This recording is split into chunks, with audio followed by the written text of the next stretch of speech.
কালো টাকা সাদা করার মতো অনৈতিক সুবিধা বাতিলের প্রস্তাব প্রত্যাখ্যান করলেন অর্থমন্ত্রী। বিরোধী দলীয় সংসদ সদস্যদের বেশিরভাগ ছাঁটাই প্রস্তাবই গ্রহণ করেননি তিনি। তবে নিজের প্রস্তাব সর্বোচ্চ কর হার ৩০% থেকে সরে এসে আগের ব্যক্তি কর হারই বহাল রেখেছেন।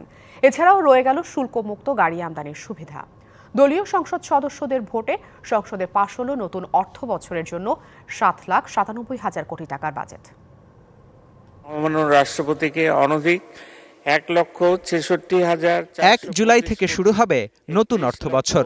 নতুন বছরের জন্য ৭,৯৭,০০০ কোটি টাকা ব্যয়ের ফিরিস্তি ঠিক করলেন অর্থমন্ত্রী আবুল হাসান মাহমুদ আলী। নতুন বাজেটের প্রায় ৬৫% ব্যয় হবে মূলত সরকার পরিচালনায়, আর মাত্র ৩৫% অর্থ ব্যয় হবে উন্নয়নমূলক কাজে। নতুন সরকারের প্রথম অর্থমন্ত্রীর বাজেট বেশি সমালোচিত ছিল মাত্র ১৫% কর দিয়ে অপ্রদর্শিত অর্থ বৈধ করার অবাধ সুযোগ দেওয়ার বিষয়টি। মাস জুড়ে সংসদের ভেতরে ও বাইরে এ নিয়ে সমালোচনা হলেও তা বহাল রাখেন অর্থমন্ত্রী। ২০২৫ সালের ৩০ জুন তারিখে সমাপ্য অর্থবছরের কার্যাদি নির্বাহের জন্য সংযুক্ত তহবিল হতে অর্থ প্রদান ও নির্দিষ্টকরণের কর্তৃত্ব প্রদানের জন্য আনীত একটি বিল এই মহান সংসদে উত্থাপনের অনুমতি প্রার্থনা করছি।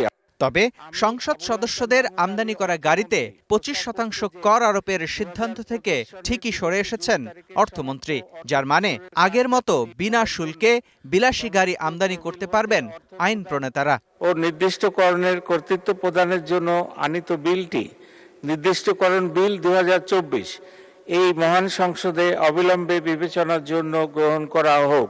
জিনিসপত্রের দাম বৃদ্ধিতে যখন নাকাল দেশের মানুষ, তখন প্রায় ১০% ঘরে থাকা মূল্যস্ফীতি ৬.৫% নামিয়ে আনার লক্ষ্য রাখলেন অর্থমন্ত্রী। প্রত্যাশা করলেন জিডিপি প্রবৃদ্ধি ৬.৫% থেকে ৭.৫% হারে অর্জনের। আর এর মধ্য দিয়েই টেকসই উন্নয়নের পরিক্রমায় স্মার্ট বাংলাদেশের স্বপ্নযাত্রার প্রত্যাশা তার।